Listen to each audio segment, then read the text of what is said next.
Men to the left, women to the right. 8 words, spoken quietly, indifferently, without emotion. 8 simple, short words. Yet that was the moment when I left my mother. There was no time to think, and I already felt my father's hand press against mine. We were alone. In a fraction of a second, I could see my mother, my sister, move to the right. Zipporah was holding mother's hand. I saw them walking farther and farther away. Mother was stroking my sister's blonde hair, as if to protect her. And I walked on with my father, with the man. I didn't know that this was the moment in time and the place where I was leaving my mother and Zipporah forever.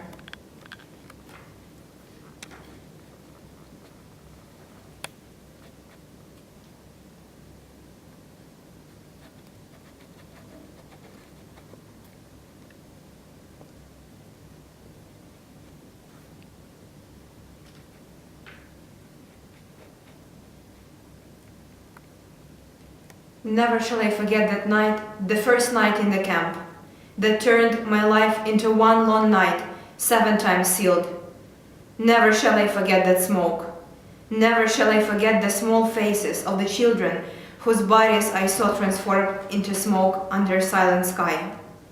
Never shall I forget those flames that consumed my faith forever.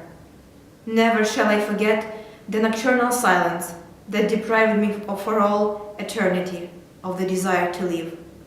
Never shall I forget those moments that murdered my God and my soul and turned my dreams to ashes. Never shall I forget those things, even where I condemned to live as long as God Himself. Never.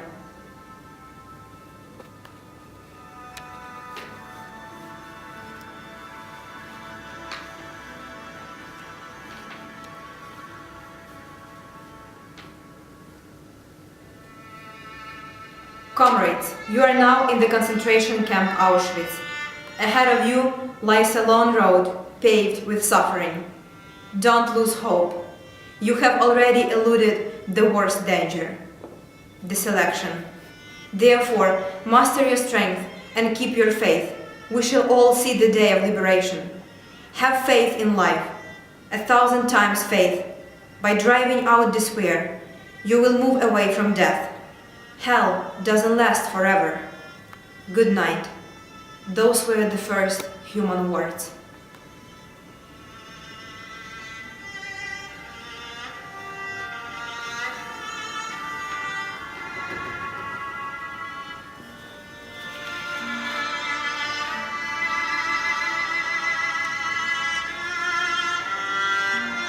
Where is God? Now I no longer pleaded for anything. I was no longer able to demand.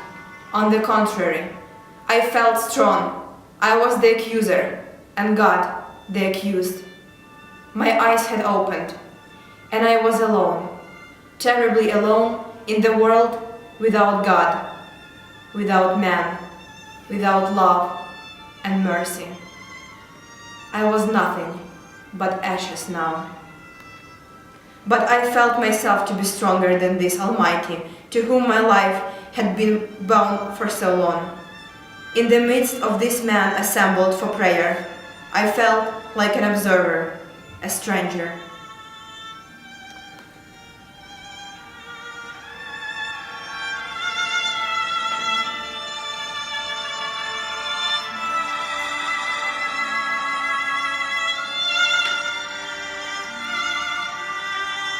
The beginning of April, liberation. Our first act as free men was to throw ourselves onto the provisions. That's all we thought about. No thought of revenge or of parents, only of bread. And even when we were no longer hungry, no one of us thought of revenge.